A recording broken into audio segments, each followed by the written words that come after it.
फरमाते हैं कि मैं ना मजदूर लेने गया, बगदाद के चौक में मजदूर बैठे होते थे, तो मेरी उन मजदूरों में से ना एक नौजवान बच्चे पे नजर पड़ी।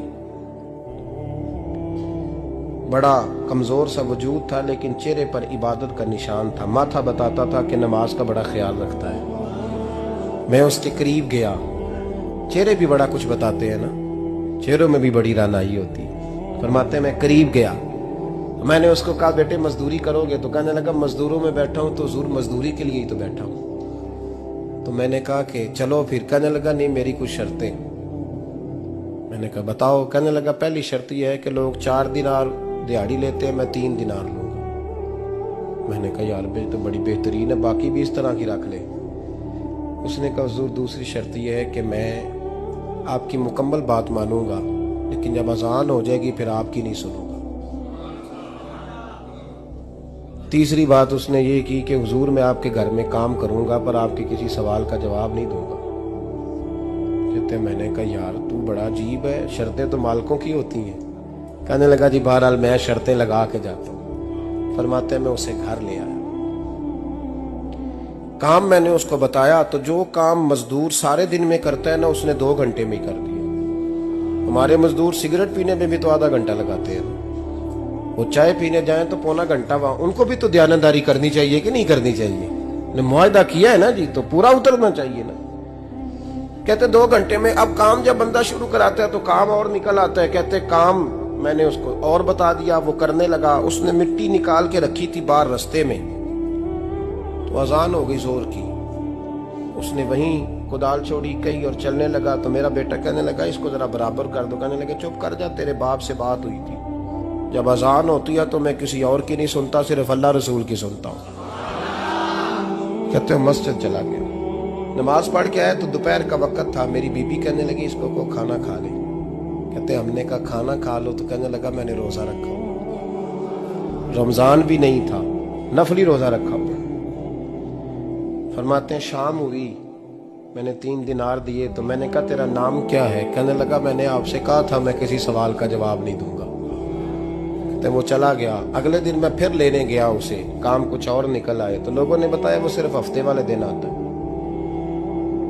मैंने कहा क्यों? कहने लगे जी वो कहता है मेरा हफ्ते का खर्चा 3 दिनार है, जब 3 दिनार कमा लेता हूं तो बाकी सारा टाइम अल्लाह रसूल की जिक्र में गुजार दिया करता हूं।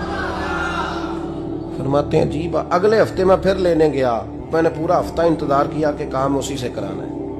मैं जब गया तो मैंने कहा चलो। कहने लगा मेरी शर्तें याद है ना? और मैंने कहा याद है भाई साथ चल। फरमाते हैं काम कराया, 2-3 हफ्ते वो आता रहा। एक हफ्ते में गया तो लोगों ने कहा हुजूर आज नहीं आया। क्यों? कहने लगे बीमार हो गए। कहाँ घर है? कहने लगे बगदाद के कब्रिस्तान के पीछे जो कच्ची आबादी है उसमें रहता है। फरमाते मैं गया, दरवाजे पे दस्तक दी तो कहने लगा हुजूर आप हैं? दरवाजा खोला है, आ जाइए। फरमाते हैं मैं अंदर गया तो मैंने कहा तुम्हें कैसे पता चला मैं आया हूँ? कहने लगा हुजूर अल्लाह वाले हो, आप नहीं आना था, वरना अमीर तो गरीबों का पता लेने कोई नहीं आते। कहते मैं करीब गया तो कहने लगा मैं आपका इंतजार कर रहा था, तेज बुखार है, तप रहा। जेब से कुछ पैसे निकाले, कहने लगा ये पैसे रख लें। एक अंगूठी निकाली, कहने लगा हुजूर आज रात को मेरा इंतकाल हो जाएगा, इन पैसों का कफन खरीद के सुबह जनाजा पढ़ के मुझे दफन कर देना, और जब दफन करो तो ये अंगूठी लेके असर के बाद हारून रशीद के पास जाना। आप उसे कहना मैंने मिलना है पर वो आपको टाइम नहीं देगा। आप उसको आवाज दीजिएगा कि तेरी एक अमानत है मेरे पास, फिर वो आपसे मिलेगा तो अंगूठी दे दे, फिर आप मेरी तरफ से फारिग हैं। हजरत फरमाने लगे तेरा नाम? और कहने लगा हुजूर वक्त थोड़ा है, आज रात मैंने जाना है, बड़ी लंबी माफी मांगनी है रब करीम से, अगर मुनासिब समझे तो मुझे अपने रब से तन्हाई कर देने। फरमाते हैं मैं आ गया पर उसकी बातों ने मुझे सारी रात सोने नहीं दिया। फरमाते हैं सुबह बड़ी मुश्किल से सूरज निकला, मैं गया दरवाजे पे हाथ रखा तो दरवाजा खुला हुआ था। अंदर दाखिल हुआ तो खुशबुएं मेरा इस्तकबाल कर रही थी। जब चेहरे से कपड़ा हटाया तो उसका तो इंतकाल हो चुका। इंतकाल हो चुका है, ऐसे है जैसे किसी का दीदार करके सोया। कहते मैं तो 2 आदमी ले गया था जनाजे पे, पर पता नहीं दुनिया किधर किधर से आई, कहां कहां से। अखां जदों मीटियां जमाना मैनू रोवेगा, अपना ते अपना बेगाना मैनू रोवेगा। फरमाते हैं मैं तो 2 बंदे ले गया था, पर पता नहीं मखलूक कहां कहां से आई। जनाजा पड़ा, दफन किया। हारून रशीद के पास में असर के बाद गया, मैंने बुलाना चाहा पर बादशाह था, मेरी तरफ देखा ही नहीं। मैंने उसको कहा तेरी एक अमानत मेरे पास है। फरमाते हैं वो मुझे कोने पे ले गया, क्या बात है, कमरे में बुलाया, मैंने अंगूठी दी। हारून रशीद तो चीखे मारने लगा, कहने लगा अंगूठी वाला कहाँ है? मैंने कहा वो तो इंतकाल कर गया। कहने लगा मुझे कब्र पे ले चल। कहते मैं कब्र पे लाया तो वो लेट गया, तड़प के रोने लगा। मैंने कहा मेरा कलेजा फट जाएगा, ना उसने कुछ बताया ना तूने बताया, ये कौन था? तो हारून रशीद कहने लगा ये मेरा बेटा था। मैंने कहा तेरा बेटा और मजदूर? कहने लगा हुजूर ये हजरत दाऊद ताई के पास बैठा करता था, उनका मुरीद था, मुझे रोज कहता था अब्बा तूने बड़ी दुनिया इकट्ठी कर ली है, मरते वक्त तुझसे टांगे समेटी नहीं जाएंगी, इतना हिसाब नहीं तू दे सकेगा। मैं इसको समझा देता, इसकी अम्मा समझा देती।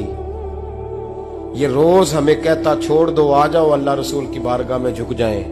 हम समझ। एक दिन ये चला गया, कहने लगा फिर तुम्हारा रास्ता और है और मेरा रास्ता और है। ये सोने की अंगूठी गलती से इसके पास रह गई, गलती से हीरे की अंगूठी चली गई। कहने लगा देखो मेरे बेटे ने आज वो भी वापस कर दी है।